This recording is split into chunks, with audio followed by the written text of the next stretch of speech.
სიგნალი ყველა საერთიანებს.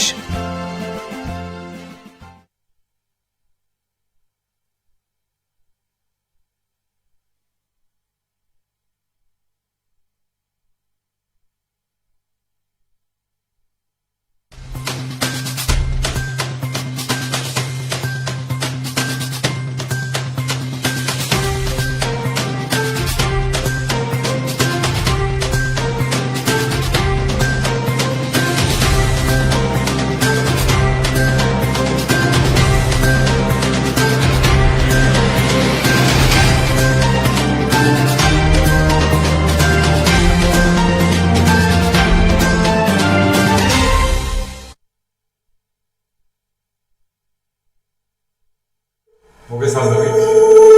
ასო ტელემოყურებლებო, ლავინდებურად ეთერშია საქართველოს ანტიკორუფციული პალატისა და ტელეკომპანია TV12-ის ერთობლივი სატელევიზიო პროექტი საქართველოს ანტიკორუფციული პალატის თავმჯდომარე გისმენთ, რასაც უწოდება თქვენი მონამორჩილი საქართველოს ანტიკორუფციული პალატის თავმჯდომარე პალატა შავაძე.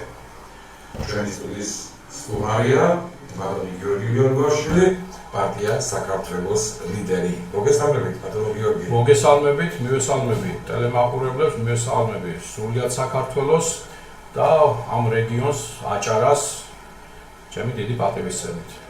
მადლობა მოგზაურობისათვის, მადლობა რომ გამოძებნეთ დრო აი ესეთ რთულ ვითარებაში მე მესმის დღეს გამდგომარეობაში ხართ პოლიტიკური პარტიები საარჩევნო მარათონია, მაგრამ ბატონმა გიორგიმ გამოძებნა დრო და ფრიად პრობლემურ საკითხთან დაკავშირებით დღეს ჩვენ თქვენთან ერთად გამოვიჯით რიგ საკითხებს.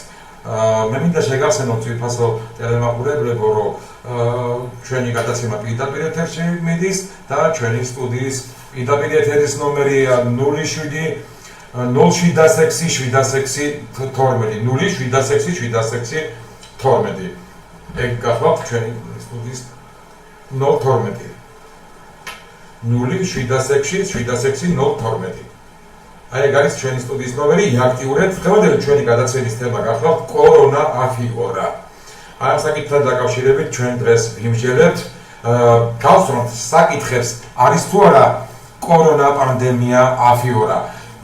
ძალიან ცოტა დღეს ბატონო გიორგი პოლიტიკური პარტიები, რომლებსაც ანავლებთ ეს საკითხი და პრაქტიკულად როგორც მე ახლა ვაკვირდები უმრავლესობა პოლიტიკური პარტიებისა რატომღაც არის განწყობილი იმ კუთხით და იმ განწყობით არის, რომ თითქოს ეს ყველაფერი რაც ხორციელდება დღეს სოფლიოში არის კანონზომიერება და ერთგვარ მონურ მორჩილებას გამოხატავენ. მე დღეს ვერ შემნიშნე დღის მდგომარეობით ვერც ერთი პარტია გარდა თქვენი პარტიისა, რომელიც ხმას იმაღლებდეს აი ამ ვითარების წინააღმდეგ და ადამიანებს, რომლებსაც პრაქტიკულად ხელში ამოუვიდათ ეს საშინელება, რაც ჩვენს ირგვლივ უფლებს, რომ აპროტესტებდნენ. ამასინ ბატონი თეიმურაზ ჩაშიაშვილი გამოდიოდა ქალბატონი მოროშკინას პირდაპირ ეთერში და მან ერთ შეკითხვაზე გასცა პასუხი და სხვათა შორის მეამა, როგორ გითხრათ, რომ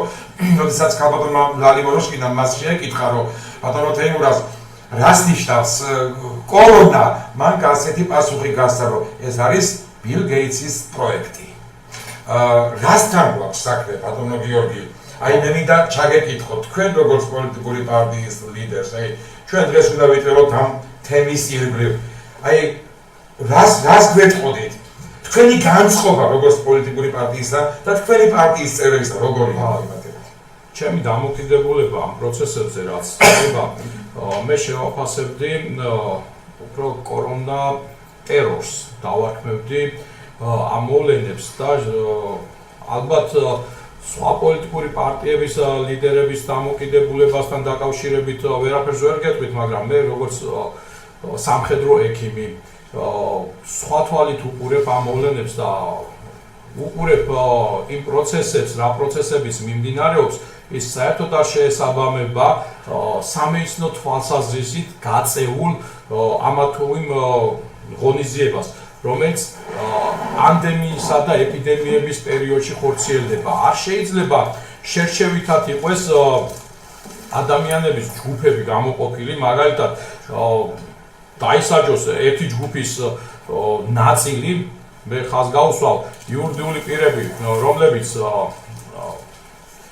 ემსახურებიან საზოგადოებას, ანუ რესტორნები, დასასვენებელი სახლები და ასე შემდეგ, დაისაჯენ იმის გამო, რომ 10 კაცზე მეტი შეიკრიბა მათ დაწესებულებაში.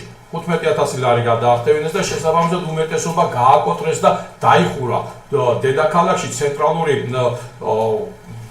სავაჭრო ცენტრი, რომელიც განთავსებულია ვокзалზე, ისიც დახურეს რატომღაც, მაგრამ არ იხურება სხვა დაწესებულებები. მაგალითისათვის გეტყვით პოლიტიკურ აქტიურობებს, როდესაც პარტიები ახორციელებენ კორონავირუსის პერიოდში, მათ შორის, როდესაც იყო კომენდანტის საათი გამოცხადებული. ერთ-ერთმა პარტიამ ყრილობა ჩაატარა, როდესაც შეკრება საერთოდ აკრძალული იყო. რომელი პარტია იყო? ნუ არ მინდა ახლა დავასახელო, თუმცა ამის დოკუმენტები გვაქვს და ხმამაღლა შემიძლია შემდგომში მივმართო შესაბამის ორგანოებს. მაგრამ 11 პარტია საერთოდ დაფუძნდა ამ პერიოდში. 11 პოლიტიკური ორგანიზაცია, მათ შორის რამოდენიმე პოლიტიკური ორგანიზაცია საკმაოდ აქტიურად მონაწილეობს დღეს საარჩევნო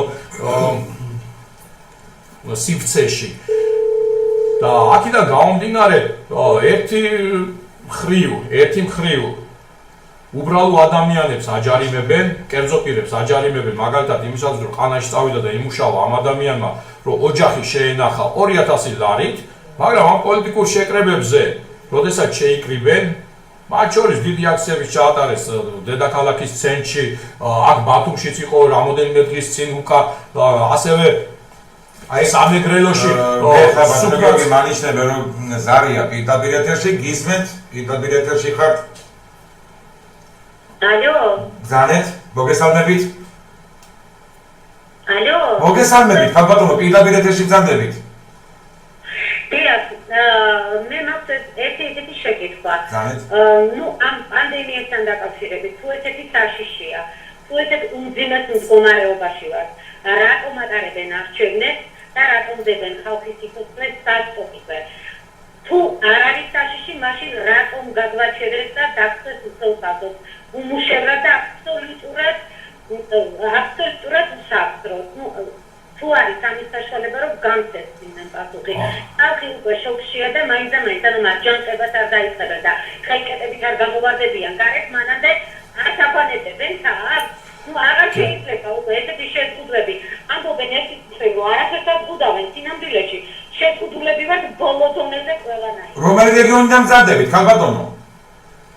ბატონო, რომელი რეგიონიდან მზადებით? თბილისიდან თბილისიდან.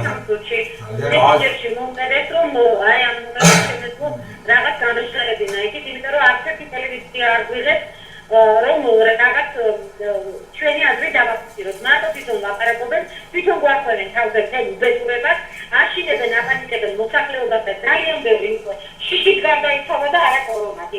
ინსულტები და შაქრისიებები ემართება ხალხს შიშზე. ეს არის ყველაზე დიდი უბედურება. და რა არის ეს ტერორი განაგებინეთ იქნებ რაღაც საერთოდ მოვიფიქროთ ერთად ეს არ შეიძლება უბრალოდ ქვეყანა მიდის თანდათან უკულში ვარ უკვე ჩაგდირულებს კი არ მიდივართ უკვე უკულში ვარ მადლობა ზარისთვის ხალბატონო, მადლობა, ძალიან საინტერესო ვეთანხმებით ალბათოს და სხვათა შორის სიკვდილიანობის მაჩვენებელს, როდესაც ჩვენი ხელისუფლება საუბრობს, რომ ამდენი ადამიანი გარდაიცვალა ყოველდღიურად, ეს მოქმედებს ადამიანის ფსიქიკაზე. თუ აცხადებთ სიკვდილიანობის მაჩვენებლებს, მაშინ მოდი გამოაცხადოთ რეალურად რამდენი ადამიანი გარდაიცვალა ამ წელიწადში. დღევანდელი დღის მონაცემებით 32,000-ზე მეტი ადამიანია საქართველოში გარდაცვლილი სხვადასხვა დაავადებებით. მათ შორის ნარკოტიკების მოხმარებით ყოველდღიურად 30 კაცი, სულ მცირე 30 კაცი გვდება და შესაბამისად ამასთან დაკავშირებით რეაგირებას არაფერს არ აკეთებენ. აქ უამრავი პრობლემები არის. გულსიზრახთა დაავადებები, რისგან იქნა გამოწვეული და ეს COVID პანდემიით ტერორი, რომელსაც ჩვენი ხელისუფლება ატარებს, ფაქტურად კორუფციაში გადაიზარდა, კორუფციასა და პოლიტიკურ ამბიციებს ეწირება ჩვენი მოსახლეობა და ხაზი მინდა გაუსვა სხვათა შორის ეს მონაცემები ყველა შეუძლია გადაამოწმოს ოვნის გვერდზე არის შესაბამისი ინფორმაცია, ყოველ საათობრივად და ყოველ წუთობრივად ცხადდება ამა თუ იმ სახელმწიფოში ადამიანთა როგორც შობადობა, ასე გარდაცვალების ფაქტები. საქართველოს რეგიონში ერთადერთი სახელმწიფო არის, რომლის მოქალაქეების რაოდენობა კატასტროფულად მცირდება. ამაზე ჩვენი მასმედია არ საუბრობს და დიდი მადლობა რომ დღეს აქ მომიწვიეთ და თქვენ ამათ მართლაც დიდი გამბედაობაა. გამბედაობაა დღევანდელ დღეს ვისაუბროთ იმ რეალურ პრობლემებზე, რაც არსებობს ჩვენს ქვეყანაში. ერთადერთი სახელმწიფოა საქართველოს რეგიონში, რომლის მოსახლეობა კლებულობს. სხვა სახელმწიფოები მიუხედავად ომია აზერბაიჯანსა და სომხეთში მათი მოსახლეობა მატულობს. ასევე საქართველოს არის რეგიონში რა ხდება ბატონო გიორგი, რატომ არის ესე? აი რატომ უნდა სიამოვნებდეს ხელისუფლებას ის რომ მოსახლეობის ოდენობა კლებულობს და ამას ესე თამამად და ესე პარადნად წყალებში ვთქვათ რუსული ენიდან გამოთქვით, რატომ აცხადებენ ესე? რა არის ამაში სასიხარულო მომგებიანი თემა? რატომ არის ქართული ამას კი არ აცხადებენ რომ მოსახლეობა კლებულობს. ჩვენ კარგად გვახსოვს, როდესაც რეკლამირება მოახდინეს, რომ ჩვენი ექიმები ისე კარგად მუშაობენ, რომ სოფლიოს მაგალითს აძლევენ.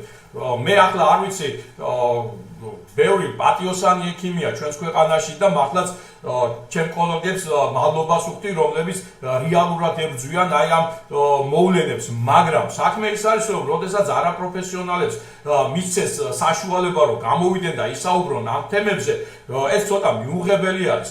თქვენ წარმოიდგინეთ ბატონო გიორგი არაპროფესიონალებში ვინმე ექიმებს რომლებიც გამოდიან და გვიცხადებენ რომ ყველაფერი კარგადაა, ყველაფერს ვაკონტროლებთ, ასე ვშვებით, ისე ვშვებით, ესა აბსურდი. ანუ მუშკეტერები საქმეს აკეთებდნენ და რეალურად გმირები იყვნენ მართლაც, მაგრამ ესენი სამ მუშკეტერს არ შეიძლება შევადაროთ. ეს სამოღალატე შეიძლება. ბატონო გიორგი, მეთანხმებით იმაში ბოდიში ჩაგეჭრებით, რომ ლეგენდა აი ამ ეგრეთ წოდებული სამი მუშკეტერის თაობაზე დაიმსხვრა პრაქტიკულად მათი აი წარმატების ფორმულა მათი დაიმსხვრა. აი დღეს ვაკეთებთ აქცენტს რომ ექიმების მიმართ ვართ აგრესიულები. იმ ექიმებს არ ვიცი ახლა უნდა ეყოთ გამბედაობა და გამოვიდნენ და რეალურად თქვან თუ რა პრობლემები არის. ის რომ რესპუბლიკური საავადმყოფო ფაქტიურად განადგურებულია, ის რომ ინფექციური საავადმყოფო განადგურებულია, როდესაც COVID ვირუსი აი პირველი პერიოდი, როდესაც მთელი მოსახლეობა დაშინებული იყო, რომ სასიკვდილო ვირუსია და ინფექციურ საავადმყოფოში ჩამოყავდათ ეს COVID ვირუსით დაინფიცირებული ადამიანები და ამ დროს სავენტილაციო სისტემები მოშლილი იყო ინფექციურ საავადმყოფოზეა საუბარი, სადაც ფაქტიურად მობილიზება მოხდა მთელი ამ COVID ვირუსიანი ავადმყოფების. ამაზე ხმა აიმაღლა ცერცვაძემ შედაება მოხდა. არა, აიმაღლა ხმა, მაგრამ ეგრევე გააჩუნეს. ანუ აქ არის ზეწოლა ამ ექიმებზეც. ექიმები, რომლებიც მობილიზება უნდა მოეხდინათ, ექიმების და შესაბამისად მომხდარიყო მთელი საავადმყოფოების ჩართულობა ამ პროცესებში, ექიმები უხელფასო შეგულებაში გაუშვეს. მათზეც ხორციელდება ზეწოლა და ფაქტიურად ტერორი მიმდინარეობს. არაერთი ექიმი გამოვიდა ამას ამ COVID ისტერიასთან დაკავშირებით და განაცხადეს, რომ ეს ასე არ არის. იმიტომ რომ აპროტესტებენ ექიმები, მაგრამ მასმედია იმხელა დანაშაულს ჩადის და ისეთ რეკლამირებას აკეთებს ამ COVID ვირუსთან დაკავშირებით და ტერორს ახორციელებს საზოგადოებრივ აზრზე და ფაქტიურად ჩაუნერგეს ამ ადამიანებს. თქვენ წარმოიდგინეთ ახლა აღდგომა დღეს სასაფლაოებზე არ გამოშვეს, დახურეს ეკლესიები, დახურეს მეჩეთები. ეს თავისთავად დანაშაული არის და ამ დროს პარტიულ ღონისძიებებს ატარებიებ, ამდენ კრიბავ და ეს არის ჩვეულებრივი მოვლენა, არჩევნები არის და უნდა მიეცეცა. თქვენ მომაწყონებულო რა, მე ვარ ჩვეულებრივი ადამიანი. მე ახლა COVID ვირუსთან რა ხელშეკრულება გავაფორმე, რომ არ დამემართება და არ მომკლავს, თუ რაშია საქმე. ეს ხო აბსურდი არის. სრულიად საქართველოს მოუწოდებ, რომ გამოფხიზდნენ და ამის წინააღმდეგ უნდა გავილაშქროთ. თუ მართლა ეს სასიკვდილო ვირუსია და ყველას კლავს, მაშინ მთელი ქვეყანა უნდა ჩაიკეტოს და არ შეიძლება გზები ვარემონტოთ და საავადმყოფოები დანგრეული ქონდეს. მაშინ უნდა დავიწყოთ პრიორიტეტების განსაზღვრა და პირველ რიგში საავადმყოფო უნდა მოვიყვანოთ წესრიგში. შესაბამისი სპეციალისტები უნდა აღგზავნოთ, შესაბამისი გადამზადება უნდა მოხდეს. ეს არ ხორციელდება, ყველა კარგად უყურებს თუ რა მდგომარეობა არის. ახლა რაც შეეხება ამ COVID-ის განვითარების პროცესს. ქართული ოცნების გაზეთი, რომელიც სარეკლამო დარიგდა ყველგან, რომ თუ რა განახორციელებს, ყველას თავისუფლად შეგიძლია წაიკითხოთ, როდის იცოდე, რომ COVID ვირუსთან დაწყებული ეს აურზაური. 31 დეკემბერი 2019 წლის. ანუ წლის დასაწყისში გვიცხადებენ, რომ მათ ოფიციალურად იცოდნენ ამის შესახებ და შემდგომ არის განხორციელებული ღონისძიებები. თქვენ მამოწყონებულებო, თუ იცოდით, რომ ეს სასიკვდილო ვირუსი იყო, თუ იცოდით, 3 თვე რას ელოდებოდით? ყველა კარგად ვიცით, რომ სეზონური ვირუსები არის და ეს ამ ვირუსმა მოიარა ეს პერიოდი და მარტის თვისთვის უკვე ფაქტურად მთელ საქართველოს მოხდილი ქონდა ეს ვირუსი. ყველას თუ არა უმეტესობას ქონდა მოხდილი და საგანგებო მდგომარეობა რო გამოგვიცხადეთ. მათ შორის კომენდანტის საათი და აბსურდულ სიტუაციაში ჩავაგდეთ. ვინ იყო კომენდანტი? კომენდანტი არ ყოლია. ვინ იყო ის ჯგუფი, რომელსაც ამ COVID ვირუსთან ბრძოლის მექანიზმები და ეს უნდა განეხორციელებია? სამთავრობო ჯგუფი. არც ეს არ ვიცოდი. ჩვენ ვიცოდით 3 ექიმი, რომელიც დააყენეს და მათ ალაპარაკებდნენ. ამან გამბელეზე იყო პრაქტიკულად ფაქტურად კომენდანტი. ყველაფერი. ანუ ისინი ქვეყანას არ მართავდნენ. ისინი არიან ჩვეულებრივი კონსულტანტები, რომელიც მთავრობას უნდა უწევდნენ კონსულტაციას. თუ არა, ისინი მთავრობის ხელმძღვანელები კი არ იყვნენ.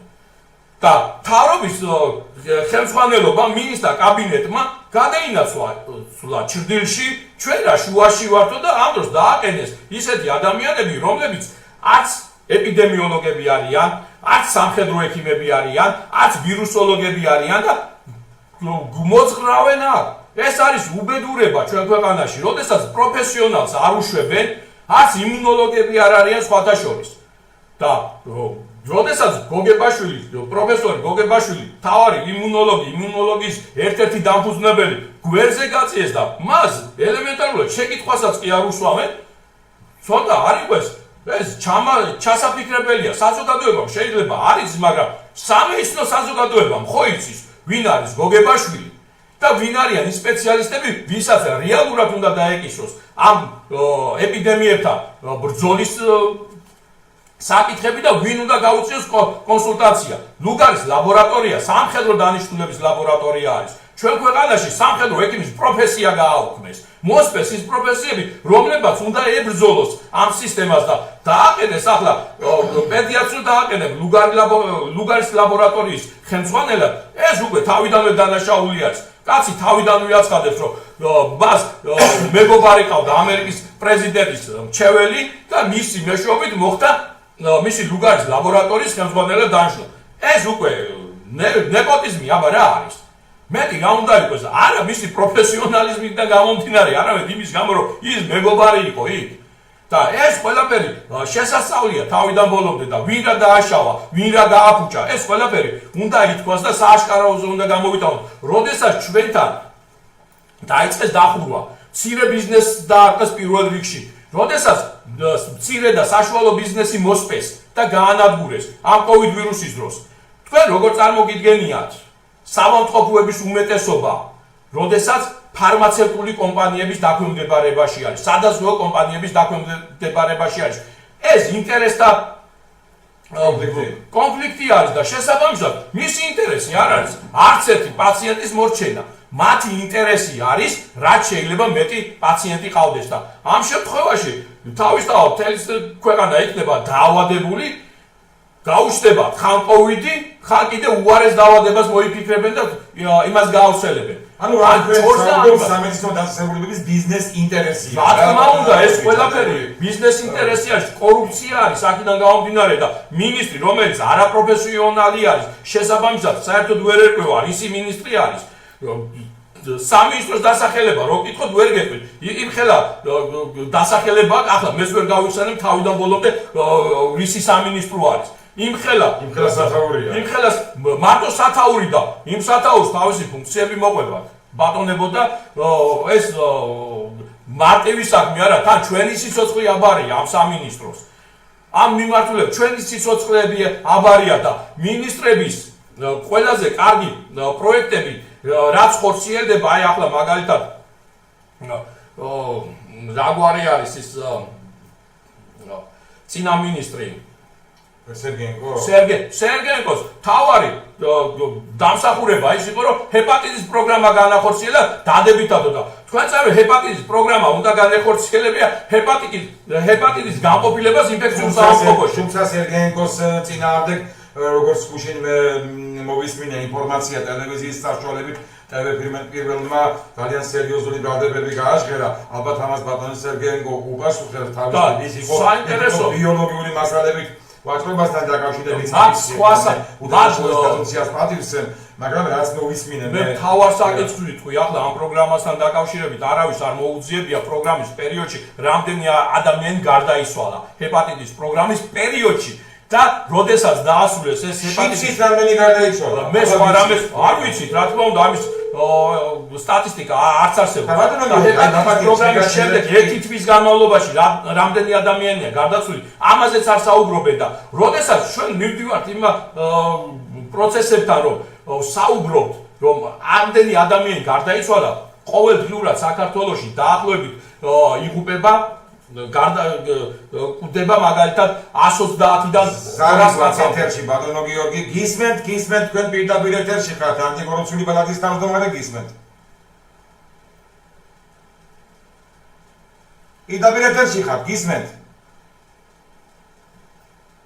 არ არის კავშირი გავაგზავნებთ მაშინ ამ საკითხს ანუ ყოველდღიურად დავასრულებ ამას როდესაც კვდება ყოველდღიურად და ეს სტატისტიკა თავისუფლად შეუძლიათ ამოიღოთ სტატისტიკის დეპარტამენტის ვებგვერდიდან ყოველდღიურად ფაქტურად საქართველოში იღუპება და გარდაიცვლება 120-დან 200 ადამიანი ყოველდღიურზეა საუბარი როდესაც ეს COVID ისტერია დაიწყო, მაშინ ოფიციალურად მივწერეთ მთავრობის ხელმძღვანელობას, სხვათა შორის პრეზიდენტსაც, რომ ეს გარდაცვლილი ადამიანები, რომლებიც გარდაიცვალეს, ყოველდღურად ამდენი ადამიანი რო კვდება, თუ მოწმდება COVID-თან მიმართებაში, რისგან გარდაიცვალა ეს ადამიანები? ზუსტად მას შეგაძლევთ, ბატონო გიორგი, მაგათი არ დაგავიწყდეთ, გააგრძელეთ. შემდეგ თუ გახსოვთ, ამას წინათ სოციოლოგიებში იწერებოდა, რომ თენგის ერთვადენ თქვა 2 თუ 3 ადამიანიაო დაღუპული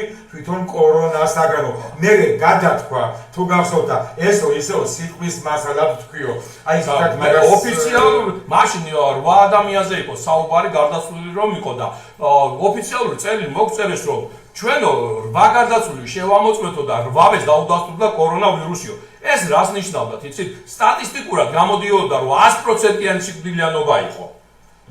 ანუ ეს ადამიანები ან საერთოდ ახლოსაც ვერ არიან სტატისტიკასთან და სამეცნიერო აზროვნებასთან. ან კიდევ სპეციალურად ხდება აი ამ ყველაფრის ასე რომ ვთქვა, აი ვიცი რა უნდა დავარქვა ამას. ფაქტებიდან გამომდინარე ვსაუბრობ, რასაც ოფიციალურად წერდნენ აი ეს ბატონები და ქალბატონები.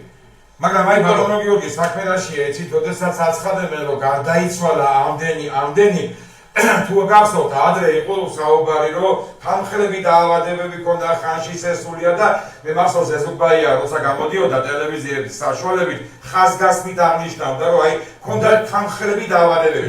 ეხლა ხაზგასმა აპელირება აი ამ თანხლებ დაავადებებზე აღარ არის და ეს ფატალური შემთხვევები უფრო გაახალგაზრდავეს და ეს გარდაცვალების ისა და რატომ მე გეტყვით ახლა რაც ხდება ფაქტურად მათ შეუძლიათ საქართველოში უფრო მეტი მოსახლეობა არის და შეიძლება სულ ყველას ისიც თქვა ბატონო გიორგი თუ გახსოვთ რომ ისო უსიმპტომო პაციენტიო უცებ გარდაიცვალო არა, საქმე ის არის, რომ უმეტესი პაციენტების გარდაცვალების ფაქტი, სხვათა შორის მე გერმანელ ექიმებს მადლობას ვუხდი იმისათვის, რომ მათ ამხილეს ფაქტობრივად ამხილეს ეს COVID ისტერიის წამოწყებები და COVID მაფია და დაიწყეს გაკვეთები. როდესაც გაკვეთეს COVID-ით გარდაცვლილი პაციენტები, უმეტესობას არ აღმოაჩნდა საერთოდ COVID ვირუსი, უფრო მეტიც COVID ვირუსით გარდაცვლილებს, როდესაც საუბარია იმაზე, რომ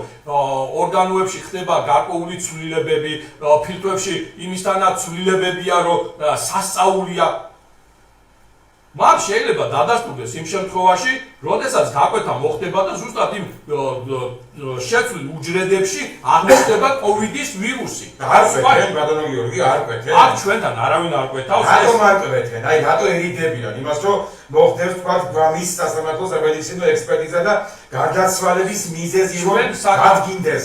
საკანონმდებლო პრობლემა არის ამასთან დაკავშირებით. რატო გასუჩვენებია სამართლობიდან მიღავთ ხოლმე ავადმყოფები და ატარებენ ექსპერტიზას და კი, მაგრამ ამ შემთხვევაში ნებართვა უნდა იყოს პატრონის, ვინც არის ჭირის უყურებელია და შესაბამისად პატრონს არის პატრონის ინტერესში არ ჩვენ შედიოდეს ალბათ მისი მე ჭირის და ბევრი ჭორის სახით გამიგონია ის რომ გარკვეულ პირებს თავაზობენ გარკვეულ თანხას რომ ხო მაგრამ ეს ხალხი დივიდენ მე სამწუხაროდ სამსახურში ადვოკატის გარეშე და გასვოთ ალბათ რომ ყველაფერი გადათქვეთ გადაატრიალეს და შეხვდამ ჟურნალისტებს მიადგნენ ეს თავარი არხის ეს წინასაარჩევნო პერიოდში ახლა ჩვენ რასთანაც გვიწევს ბრძოლა და ჭიდაობა ეს სასაული არის ერთადერთი პოლიტიკური ორგანიზაციაა ჩვენი რომლის დეპუტატობის კანდიდატი ახლა ციხეში ზის ციხეში ზის ადამიანი და არ უშვებენ და ახლა დანარჩენთან დაკავშირებით რაზე უნდა ვისაუბროთ რა უნდა იმასთან ანუ ფაქტი ის არის რომ ფაქტობრივად ტერორს ახორციელებენ საზოგადოებაზე და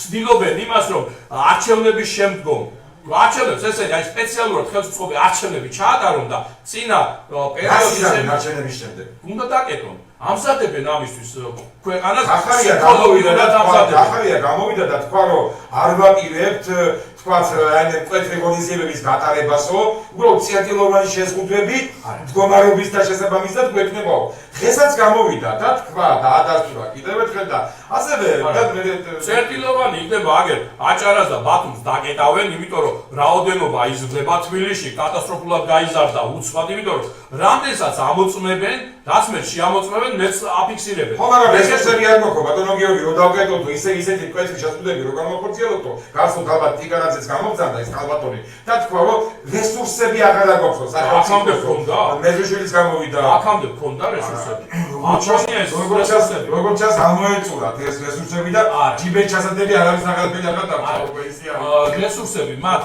იმის რომ დაკეტონ და ხალხი დაამშიონ და ტერორი და ანუ რესურსები ჩავართ იმას გულისხმობენ ბატონო გიორგი რომ დაკეტავ იმანაირად დახმარება უნდა მიცე იქ საწარმოებს გარკვეულწილად უნდა დაეხმარო და ალბათ ეს არის ეს იგულისხმება რომ ახლა აქ სახელმწიფოს იმისისა და პერიუსო თქვა თვითონ პრემიერმა რომ ეკონომიკის ჩვენ აღდგენისკენ მივიდივართ და არა თქვა დავაგრიოთ კიდევ და კიდევ უფრო ეს მაშინ რა თქმა მე ყოველდღიურად გამომისხადო რამდენი ადამიანი გარდაიცვალა COVID-ისგან მე კიდევ გავიგე ეს წინასაარჩევნო ტერორი ბატონო გიორგი თქვენ როგორ ფიქრობთ პოლიტიკური პარტიის ლიდერების გზადებით და რატომ სჭირდება ეს ხელისუფლება რატომ სჭირდება და მოსახლეობის დიდი ნაწილი რომელიც ოპოზიციურადაა განწყობილი არჩევნებზე არ მივიდეს მათი რესურსი რაც არის სახელმწიფო რესურსი რა თქმა უნდა არჩევნებზე დარაზმული მივა და სხვა ადამიანები რომლებიც დაშინებულია მაქსიმალურად გამოსხადებული მათთვის საკმარისია სტატისტიკებიც კი კანონმდებლობა რომელიც დღეს არსებობს მათ აწყობთ ესეთი კანონია რომ ერთი კაცის რომ მივიდეს არჩევნები ჩატარებულად ტარდება ამ დროს აწესებენ გარკვეულ შეზღუდვებს რომლის მიხედვითაც აჯარიმებენ ჩვენს მოქალაქეებს აჯარიმებენ იმ საზოგადოების წევრებს რომლებიც მათი გავლენის ქვეშ არ იმყოფებიან მე ახლა არსად არ მინახე კიდე ხას უსვავ პოლიტიკური ორგანიზაციები რომლებაც COVID-ის პერიოდში ჩაატარეს ყრილობები კანონდარღვევით იმიტომ რომ შეზღუდვები იყო 200 კაცზე მეტი ვერ შეიკრიბებოდა და მათ ვალდებულება ჰქონდათ რომ 300 კაციანი ყრილობა ჩაეტარებიათ ბატონო გიორგი იცი თქვენ ორი დღის წინ ბათუმში ჩაატარა გრანდიოზული მიტინგი ეს მოხდა ბოლოში და დღეს ბატონი გახალია გამოგზავნა და ბრძანა რომ იცით ხო რაო ჩვენო პარტიებს კი არაფერს ვერ ჭითო ნახეთ სად ჩაატყა პარტიებს კი არაფერს ვერ ჭითო იმ საწარმოებს დავაჯარო ბულვარზე მოახდინა აქცენტირება რომ სავარაუდოდ ბათუმის ბულვარი ალბათ დაჯარიმდება იმის გამო რომ ნაციონალურმა მოძრაობამ იქ ჩაატარა გრანდიოზული მიტინგი და ქართულმა ოცნებამ კონცერტი რო ჩაატარა კიკვიზის პარკში და მსგავსი კონცერტები ბევრ პარკებში ჩაატარა ვის დააჯარიმებენ მისაჯარიმებენ ერთი ძალიან მაინტერესებს და პატრიოტთა ალიანსმა თავისუფლების მოედანი რო ჩაკეტა და ამხელა ის მოაწყო იქ აქცია ვისაჯარიმებენ ეს ძალიან მაინტერესებს და ასევე ის მაინტერესებს სუფრა რო გაშალა იმან რა ქვია ევროპულმა საქართველოს იქ ვინდა აჯარიმეს, ეს ძალიან მაინტერესებს. ესე იგი ვიღაცა შეიძლება ვიღაცა აქტუალურია. კი და ზუსტად მაგაშია საქმე, როდესაც ამცეთ დაშვებას აძლევენ შერჩევით სამართალს ქვეყანაში. აქ კოვიდ ვირუსი არაა საუბარი. აქ კოვიდ ვირუსი არის მოგონილი ისტორია. ახლა ის რომ ვირუსი არსებობს არანორმალური უნდა იყოს ადამიანი ამ კითხავს რომ ვირუსი არ არსებობს. არსებობს, მაგრამ არა შორმით და არა სიკვდილი შეხედეთ როგორც ესენი აბერებენ არა? კი, რა თქმა უნდა, შეუულებრივ ვირუსი ყოველთვის იყო და არის და იქნება გასაცოცხალურიანი მიზეზი შეიძლება თვითონ ვირუსი არ არის სიკვდილის მიზეზი. ის ამწვავებს და უბრალო ვირუსები, რომლებიც არსებობდა აქამდე, იწვევდა სიკვდილიანობას. წინა წლებში არაერთი ადამიანი გარდაიცვალა იმის გამო, რომ გაურთულდა ეს ვირუსული დაავადება, რომ არ უმკურნალა საკუთარ თავს და ასე შემდეგ. ამ ჰქონდა ისეთი ქრონიკული დაავადებები, რომლებიც გამწვავდა იმ ვირუსებისგან და გარდაიცვალნენ ეს ადამიანები, მაგრამ ამის გულისთვის ჩაკეტო მთელი ქვეყანა და მოაქციო კარანტინში და საგანგებო მდგომარეობა გამოაცხადო. თან აბსურდული საგანგებო მდგომარეობა, მარტო მე ვიმუშავებ, მე გავაკეთებ ყველაფერს და ტენდერები ამ პერიოდში ისე მიდიოდა, რომ კონკურსები არ ტარდებოდა და თავის ნაცვლებს აძლევდნენ ამ სატენდერო თანხებს. ეს ყოველად დაუშვებელი არის. და ეს ახლა მოდი და მოაღელვდები. აღელვებული ვარ, ბატონებო, იმიტომ რომ ჯერდი ექიმი ვარ და რასაც უყურებ იმას, რომ არ კეთდება ის, რაც უნდა გაკეთდეს, თუ ეს სასიკვდილო ვირუსი არის, თუ არა და ეს არის ზუსტად ის ტერორი, რასაც ჩვენ ქვეყანას, ჩვენ ეს ატერორებენ. მაგალითს მოგიყვანთ ახლა ელემენტარულ. ჩვენი პარტიის კანდიდატი, მაჟორიტარი კანდიდატი რუსთავიდან წავიდა იმის გამო, რომ ჩვენი ახალგაზრდები ქვეყანას ტოვებენ და საგვართ არიან, ამისათვის ეს ადამიანი წავიდა ჯერ თურქეთში გადავიდა. არავის არ შეუმოწმებია, არც კარანტინში არ მოუხვედრებიათ ეს ადამიანი და არც იმ შეზღუდვებში მოქცეულა, რასაც გვიყვება ჩვენი ხელისუფლება, რომ ყველა ქვეყანაში ასეა. თურქეთიდან პარიზში გადაფრინდა. პარიზშიც თავისუფლად იმოძრავა და ტემპერატურაც კი არ გაუზომიათ. პარიზიდან საბერძნეთში, ათენსა და რამოდენიმე ქალაქში შემოიარა. სხვათა შორის საბერძნეთიდან ღამის 2 საათზე ჩაწერილი ვიდეო გამოაგზავნა მთელი რესტორნები როგორ არის გადაჭედილი. ტურისტებითაა სავსე, გავსებულია ევროპის ქვეყნები. კეიფობენ, დროს ატარებენ, ადგილს ვერ ნახავთ დასაჯდომს. დღესაც საბერძნეთიდან იტალიაში წავიდა, რომელი იტალიას თურმე გაწყვეტილა სუმთლიანად კოვიდ ვირუსისგან. იქაც იგივე მდგომარეობა, ტურიზმი და საღამოს რესტორნები და ბარები მუშაობენ. ხეთაში გადავსებული იყო ხალხი კეიფობდენო, აიდან გამყრელდეს თუ თქვა დღეს ალბათ რას ნიშნავს ეს? აი, უნდობლობა. ბატონო გიორგი, რას მივაწეროთ? აი, ბატონო ვკითხოთ, ქვეყანაი თავზე გვერცევა, ესე იგი, არ ვიცი, რაღაცა შეჩებასებ და ამბობს, ადამიანები ჩაოლედულად მიდიან ცხეთაში, კეიფობენ, შეკრებები არის, აგერ მიტინგი ჩაგვიტარეს. თქვენ აი, როგორც ექიმი, როგორც პოლიტიკოსი, რას მიაწერთ ამ ყველაფერს? რას მივაწერთ და გეტყვით, პირველი წამალი ვირუსული დაავადებების და საერთოდ ყველა დაავადებების არის ძლიერი იმუნიტეტი. ძლიერი იმუნიტეტი გამომუშავდება კარგი ჭამით, კარგი სმით, წყნარი ცხოვრებით. ჩვენ ახლა ისეთ მდგომარეობაში გვამყოფებენ, გვანერვიულებენ, გვაშიმშილებენ. ისეთ პრობლემებს გვიქმნიან, რომ პირიქით ახლა კოვიდი მოკლავს თუ სხვა დაავადება მოკლავს, უკვე მნიშვნელობა არ აქვს. რა მნიშვნელობა აქვს ახლა კოვიდი მოკლავს თუ შიმშილი მოკლავს? ჩვენი მოსახლეობის უმეტესობა ბოდიშ და ნაგავში იქექება. დედაქალაქში ტელევიზიის, ცენტრალური ტელევიზიის საზოგადოებრივი არხის წინ უსამკაროები ანტისანიტარითა იქაურობა მოცული პოლიციის გაყოფილება იქვია. მაგრამ ბატონო გიორგი, უსამკაროების ხალხს ჯერა დღეს ამ ყველაფრის თქვენ როგორ ფიქრობთ? როგორია განწყობა? თქვენ ექიმი გზანდებით, პოლიტიკოსი გზანდებით. აი ეხლა კიდევ ერთხელ მე გაგიმეორებ, ნახეთ თითქოს ბეგრევა თავზე ქვეყანა და დღეს გამყრელიძე მზადა რომ ისაო ცხეთაში ხალხო კაი გვარიანად მასშტაბურად კეიფობდნენო. აგერ გუშინ წინ გრანდიოზული მიტინგი გამართა ნაციონალურმა მოძრაობამ პირბადების გარეშე. რას ნიშნავს ეს? მაინც აი იმ ადამიანებზე მეტად თუ ყვარს თავრობას ეს ადამიანები, როგორც იმ ადამიანებთან თავიანთ რას ნიშნავს ეს? მაგალითად ზეპი, როდესაც თბილისში სტადიონზე ფეხბურთი მიმდინარეობდა, გულშემატკივრები ქუჩაში დაждდნენ. არც მათ არ ეკეთათ ნიღბები, ბატონო. ანუ ეს ადამიანები უნდობლობას გიცხადებენ. უნდობლობას აცხადებენ. ბატონო გიორგი, ეს უნდობლობა. როგორ შეიძლება აი ზოგიერთი სვამს თალის ჩვენი სახელოვანი ექიმების მიმართ როგორ შეიძლება უნდობლობა? ასეთი ფილმსიპყრობა ექიმების მიმართ როგორ შეიძლება? მოდი შეა ჩემ წინააღმდეგ ეს პასტილები ხშირად მესვიან ესეთებს. ყავს ესენი არიან ჩვენი ერის სასიკადულო მამული შვილები და ბატონო გიორგი, თუ ეს ასია, მაშინ რა ხდება? რატომ აღარ ვენდობით ჩვენ ამ ადამიანს? მე გეტყვით, ახლა რა ექიმს ვერ ვენდო? მithumetes ისეთ მამადიერ, ისეთ გამობრძმედილ სპეციალისტს, როგორიც არის ბავშვობიდან მახსოვს, კაცო მე ტელევიზიაზე, ამირან გამყრელიძე, ეს უკრაინას სერცვაზე, კარგი ინფექციონისტი არის და მას შეუძლია უმკურნალოს ინფექციურ დაავადებებს. მაგრამ მან მართოს ეპიდემია სერცვაზის საქმე არ არის.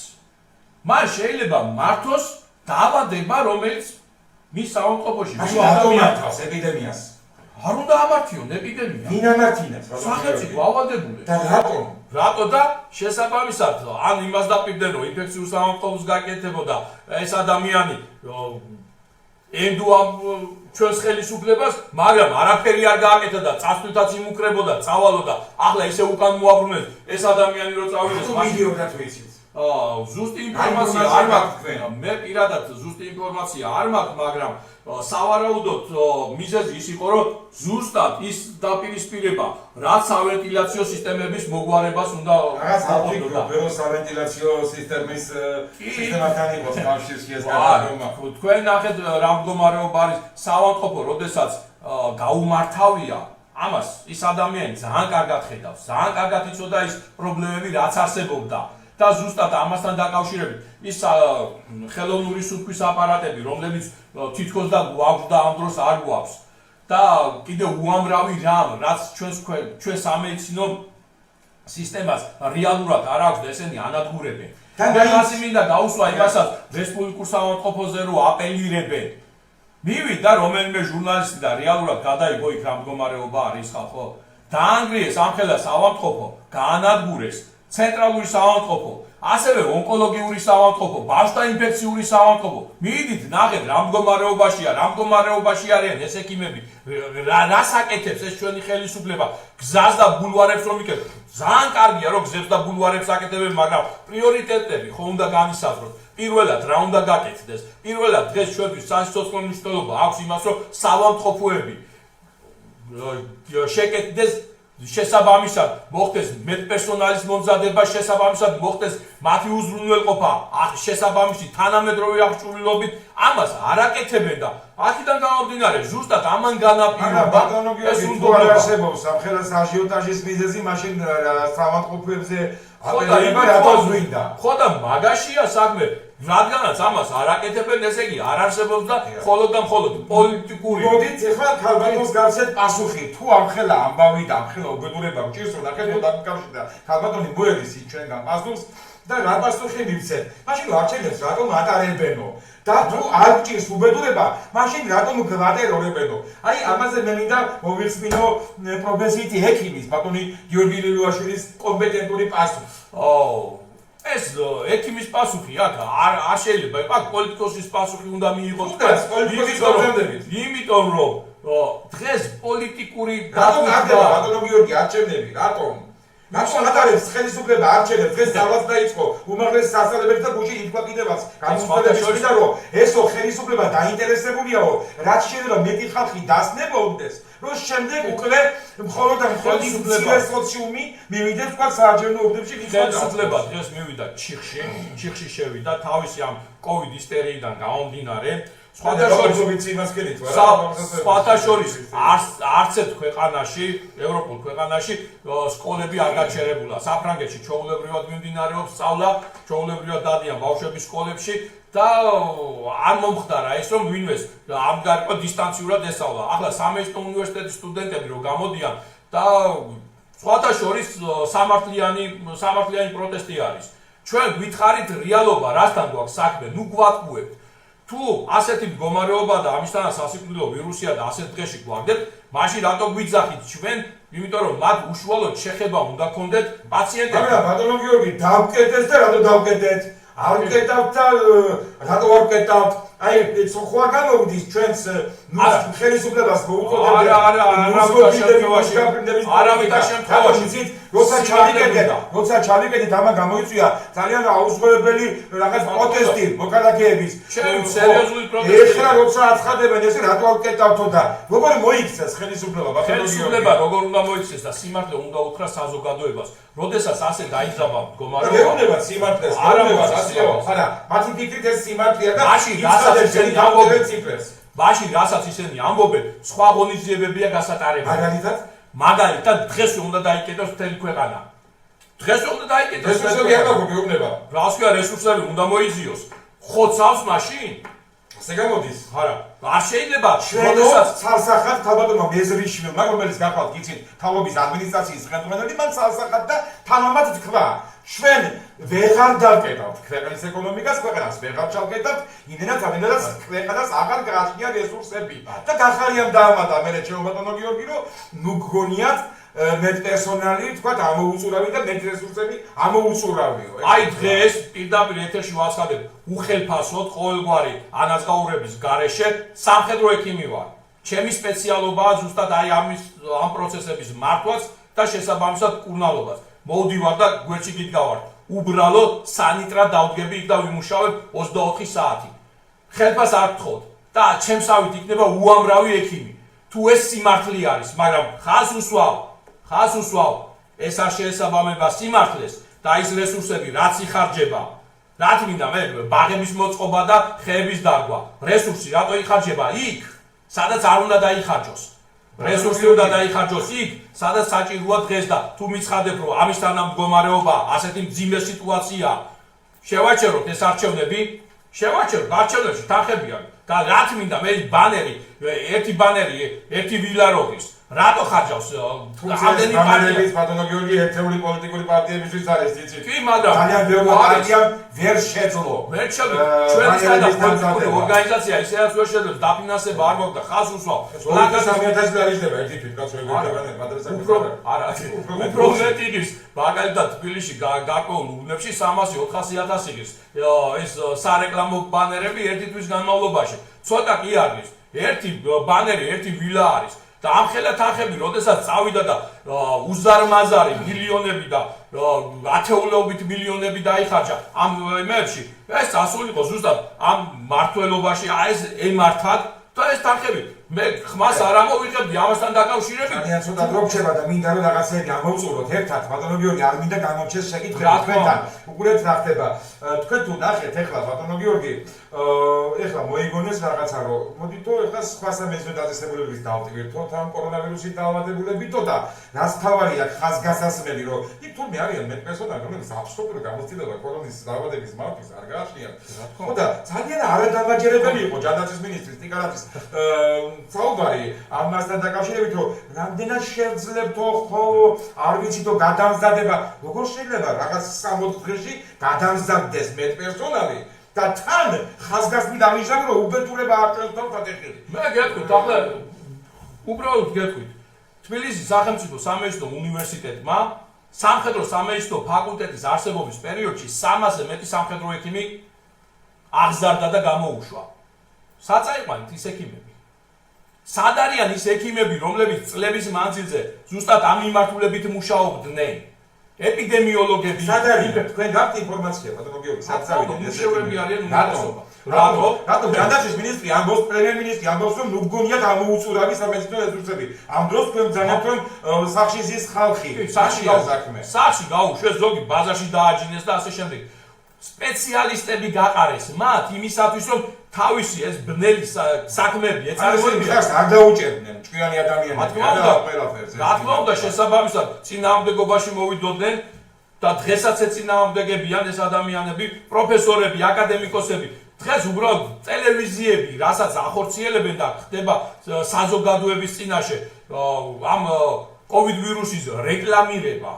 კოვიდ არ ვიცი მე რომელიმე სპეციალისტი გამოსულა იქ სპეციალისტზე გელაპარაკებით ეპიდემიოლოგზე გელაპარაკებით ევროპა ატა იმნაძე არის ესე იგი არავითარ შემთხვევაში ატა იმნაძე არც ერთი არ არიან ეპიდემიოლოგები ვირუსოლოგები იმუნოლოგები ვინ არის იმათგან სპეციალისტი არც ერთი ამ მიმართულებით მართვის სპეციალისტი არც ერთი არა ბატონო გიორგი, ლუგარის ლაბორატორიას შევეხეთ ჩვენ და ლუგარის ლაბორატორია მე იმაში ვარ ჩვენი თვალის დიდი უბედურება. თქვენ როგორ ფიქრობთ? ლუგარის ლაბორატორია ამერიკაში არის ესეთი ლაბორატორია, საქართველოში არის კიდევ თუ გაქვთ ინფორმაცია სად არის მსგავსი ტიპის ლაბორატორიები, რომელ ქვეყანას აქვს?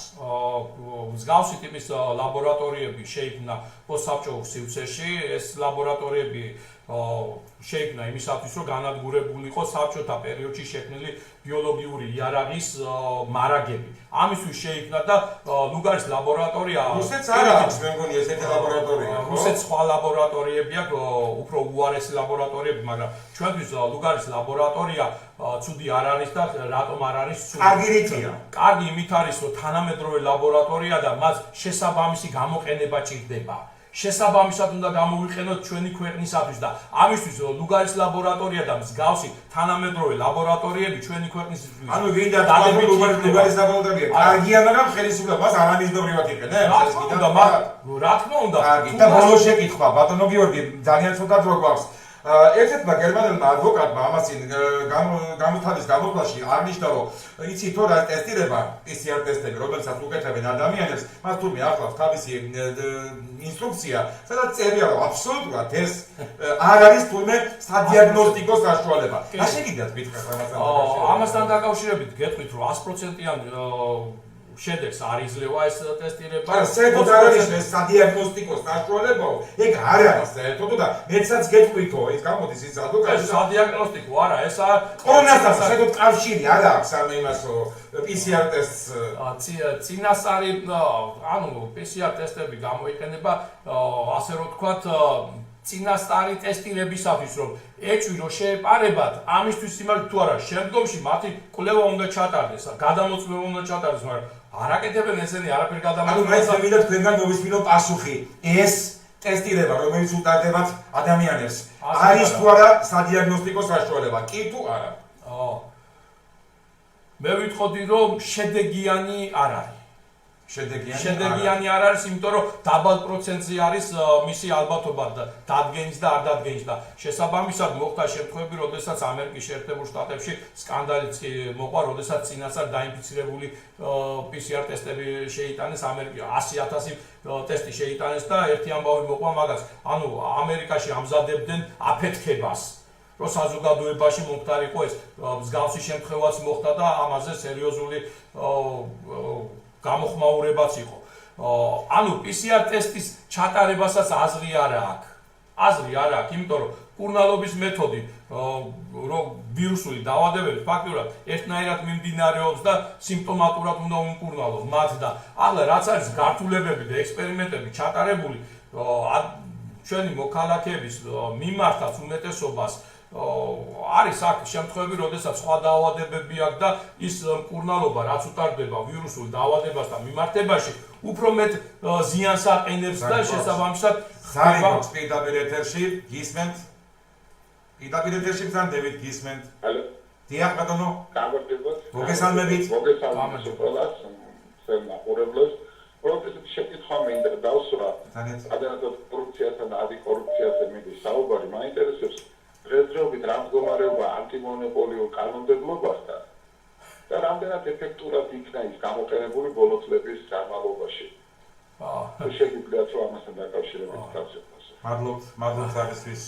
საკმაოდ საინტერესო შეკითხვა დასვა და საქმე იმაშია, რომ ანტიმონოპოლიური სამსახური საერთოდ არც ფუნქციონირებს, არც არის და არც არის და რაღაც ანტიკორუფციული პალატის თავმჯდომარე ხარ და მიპასუხია.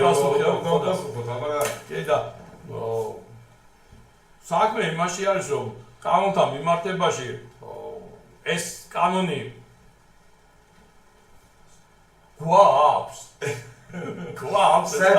საერთოდ ამ ხრივ წესრიგი თუ გვაქვს სახელმწიფოში. არავითარ შემთხვევაში ფაქტურად ანტიმონოპოლიური კი არა, და საერთოდ მონოპოლიზირება ქვეყანაში კორუფცია და ისია მონოპოლიზირებული ყველა დაგის ახმოვანოს შორის სამეისო დარგში ფაქტურად მონოპოლიზირება ხდება ყველაფერს მასულებს და გონდა ამისი, მაგრამ აღარ არსებობს. კი არა და არ არსებობს ხადური იყო მაგის ხელმძღვანელი ხო თუ რომელი ვინ იყო აღარც მართლა. არა ფაქტურად არ ფუნქციონირებდა მსგავსი რამ ჩვენს ქვეყანაში.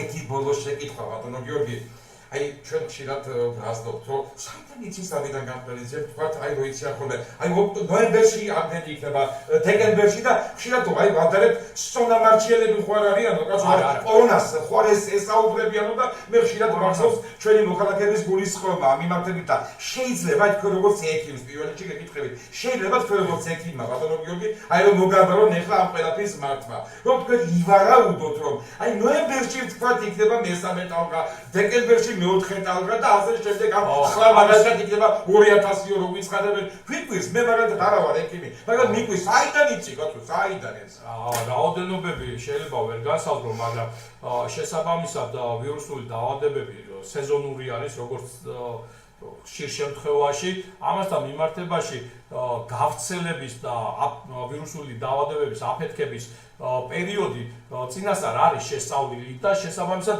ეს კორონაზე მაქვს საუბარი რომ აი ახლა დღეს არის 900 და ხვალ გამომიცხადი იქნება 2000 3000 და ხშირად ამბობს მოქალაქეები ბატონო გიორგი ჩვენ ეს საუბრები კაცო კორონას თუ საერთოდ არ ესაუბრება ესე იგი განსაზღვრავენ ზუსტად იმ ჩვეულებრივი ვირუსებიდან გამომდინარე, იმიტომ რომ მას ჩვეულებრივი ვირუსი არის, არა ჩვეულებრივი ვირუსია, არ არის. ვირუს რაც ახასიათებს ის შეიძლება ამის წინასწარ განსაზღვრა რა. წინასწარი განსაზღვრა როდის იქნება მატება ამის შესაძლებელი არის, მაგრამ რა რაოდენობა იქნება მაგის დადგენა. მოდით შევაჯამოთ, ბატონო გიორგი, შევაჯამოთ საბოლოოდ ჩვენი გადაცემა კორონა აფიორაა თუ რეალობა. ის პროცესები რაც მიმდინარეობს აფიორაა, თავად ვირუსი რა თქმა უნდა არსებობს, აი ეს უაზრობა ვიღაცამ თქვას რომ კორონავირუსი არ არსებობს, რა თქმა უნდა არსებობს, მამამდეც არსებობდა, მაგრამ ის რასაც ესენი საუბრობენ და სხაპრებს გვიყვებიან, ეს მიუღებელი არის და ის მომსხაპრებში. სხაპრები ის არის რომ ყოველდღურად მიცხადებენ რამდენი კაცი მოგდა, რაში მაინტერესებს მე რამდენი კაცი მოგდა, მათ უნდა განახორციელოს შესაბამისი ღონისძიებები მე საერთოდ არ მაინტერესებს ჩვეულებრივ მოქალაქეს რა პროცესები მიმდინარეობს და ყოველდღე მიძახო რომ კვდებიან ხალხი და ამას თქვენ ამას აპროტესტებთ ხოლოდ რომ რატო გვიცხადებენ ამდენი გარდაიცვალა ნახეთ რა არის ზუსტად მაგ გამოცხადებით ხდება ჩვენი მოქალაქეების ტერორი ხდება და არა ის რომ ისინი ებრძვიან ამ კორონავირუსს და საერთოდ ვირუსულ დაავადებებს რომლებიც სეზონურად უამრავი არის წინა წლებში ჩვენს მოქალაქეებს ძალიან კარგად ახსოვს სასწრაფო დახმარებები ვერ ასწრებდნენ მის უბრალოდ საერთოდ არ მიდიოდნენ ხოლმე იგივე პროცესი იქნება ამ წელსაც იმ წელსაც და კიდე მომავალ წელსაც ეს არ შეიცვლება უბრალოდ აქ სხვა საკითხებია მოსაგვარებელი სწორად არის დასაყენებელი მართვა სამედიცინო სისტემების და არა ის რასაც ესენი ტელევიზორით მიცხადებენ და იმას მიძახიან უბოები იქნება. საათი თუ არ მოვა სასწრაფო სამედიცინო დახმარების ბრიგადა ოტიკარაძემ და მინისტრმა. ეს არ იქნება უბედურების მასშტაბებელიო და როგორ ფიქრობთ თქვენ სწორი განცხადება ეს? არა შემთხვევაში 6 საათის დაგრიანებით მოსული სასწრაფო დახმარების აპრომაკანა. სხვათა შორის აუცილებელი არის სამედიცინო სტუდენტების ჩართულობა მსგავს პერიოდში. გერმანიაში მაგალითად იმისათვის რომ სწრაფად მისულიყვნენ ჩვენი ქალაქები ძირითადად გადატვირთულია საცობებით არის და უჭირს ხოლმე სასწრაფო დახმარების მანქანას მისვლა ამისათვის მობილური პატარა მანქანები იყო და ზოგი ველოსიპედითაც კი მიდიოდა გერმანიაში სხვათა შორის ამის აპრობაცია მოახდინეს და სტუდენტების მეშვეობით ხდებოდა მისულიყო პაციენტთან დროის დაკარგვის გარეშე პირველი გადაუდებელი დახმარება აღმოეჩინა და შემდგომში უკვე სასწრაფოც მოვიდოდა და თუ იქნებოდა სასწრაფო აუცილებელი აი მაგ შემთხვევაში მიდიოდა სასწრაფო დახმარებას ანუ ეს სისტემები არის რომელიც მოწარგები არის ჩვენი ქვეყნისათვის და როდესაც იზრდება სეზონურად პაციენტების რაოდენობა ამას უნდა მოარგონ ის არსებული რესურსი რაც გაგვაჩნია არ შეიძლება დღეს უცხადო ადამიანის რომ ამდენი ხვდება და შენ სახლიდან არ გამოკვიდე პირბადე გაიკეთე რომელიც არაფერს არ შვედის ამ ვირუსებთან დაკავშირებით გაჭედილ ავტობუსებში მით უმეტეს ესეთი მდგომარეობა რაც სპირტით გვამუშავებიებენ თან სპირტით ხელების დამუშავებასთან დაკავშირებით გეტყვით კანი არის უნიკალური ორგანო ადამიანის ორგანიზმის რომელიც იცავს ადამიანს ყოველგვარი ვირუსებისგან და გარე სამყაროსგან გარე სამყაროში ახლა ჩვენ სადაც ვზივართ უამრავი ვირუსი არის რომელსაც ჩვენი კანი ებრძვის და ჩვენ როდესაც ვაზიანებთ გნებავთ იმ სპირტით რა სპირტი არის კაციშვილმა არ იცის კიდე ხელებს რო გვაბანიებენ მინარევები ის აზიანებს ჩვენი ორგანიზმის შეუღწევადობას და პირიქით უფრო მეტ ზიანს აყენებს ორგანიზმს და ამასთან დაკავშირებით ვისაც უნდა როცა უნდა მოვიდენ და ვისაუბროთ და რაღაცა რეკომენდაციას რო აძლევთ ჩვენს მოქალაქეებს ისეთი რეკომენდაცია უნდა მიცეს რომელსაც გამოიყენებთ იმუნიტეტის გაძლიერებაზე უნდა იყოს ჩვენი მოქალაქეები მიმართული და ის პროცესები რაც ჩვენს ქვეყანაში ხდება უსახლკაროებთან დაკავშირებით მათი თავშესაფრები უნდა გაეკეთებიან ნაკლებებში რო იქექებიან და იქ კორონავირუსი კი არა, ისეთი ინფექციური დაავადებებია ჩვენს ქვეყანაში გავრცელებული და მიჩუმათებული, ხმას რო არ იღებთ.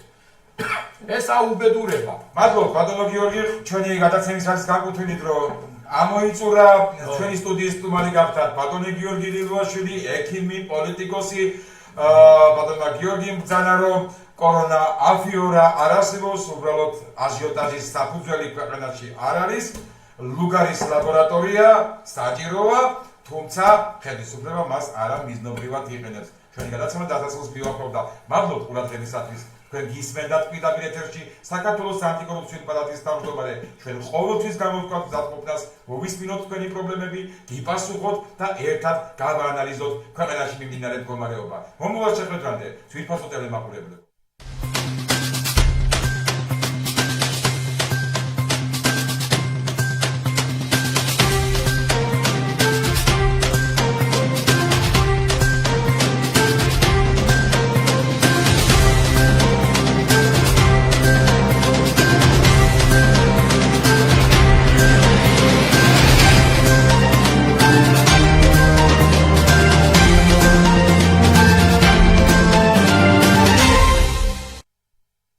აჭარა ყურია